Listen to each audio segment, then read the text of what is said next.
Oh boy. All right, we're gonna be talking about keyframes.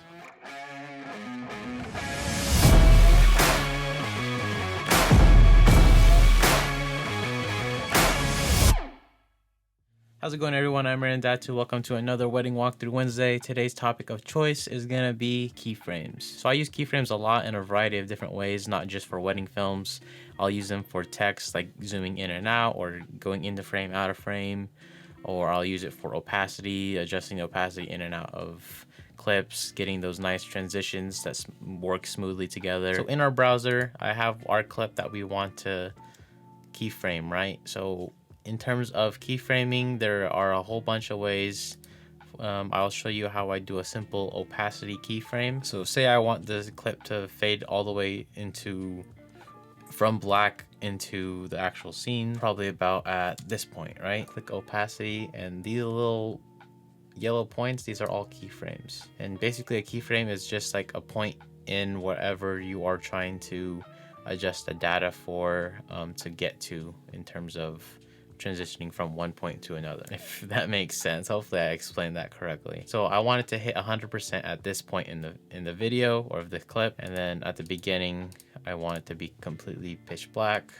So I'll turn the opacity down to 0, and then we'll let it render out just a little bit. Hopefully it renders out pretty fast, and then I'll let it play, and you'll see how it fades from black into the scene. Another way of using keyframes as well is, so if you want to frame up your shots properly, and say that you do shoot handheld, but you try to keep it as stable as possible, but you want to, and you notice there's a point where it dips down and you want to kind of correct that, so you definitely can.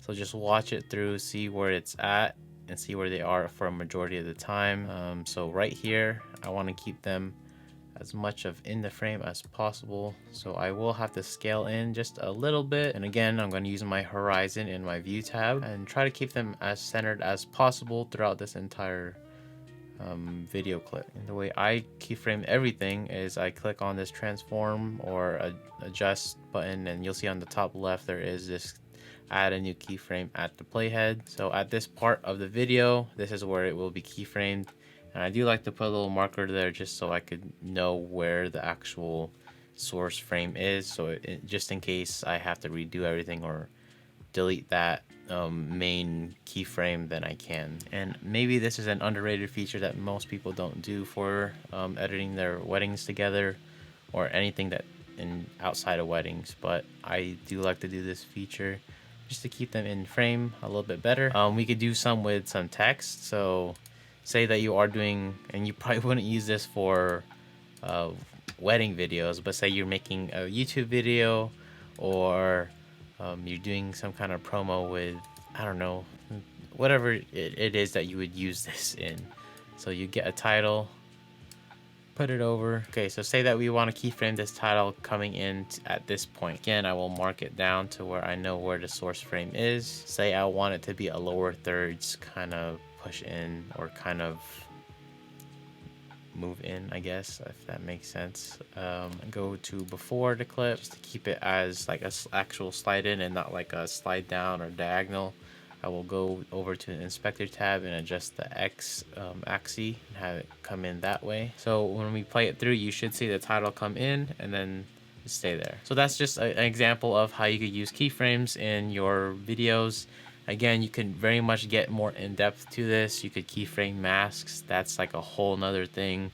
If you want to do those kind of seamless transitions, those are a lot of work. If you look at Sam Colder's work, he does a great job at doing those mass transitions, and a lot of it is keyframes, and the more keyframes you put in, the cleaner it's gonna look. But again, it's a lot of work, and if you are down for it, you could create some really great stuff with keyframes. Yeah, so just comment down below if you use keyframes in any of your wedding films, what do you use them on, or if you never use keyframes in your life and this helped you a little bit. I'm so glad it did, but if not, just say what's up. I'm always down to like chat with you guys in the comments down below. Thanks again for watching. I appreciate each and every one of you. Like the video if you liked it, share if you're into that, consider subscribing if you're not already.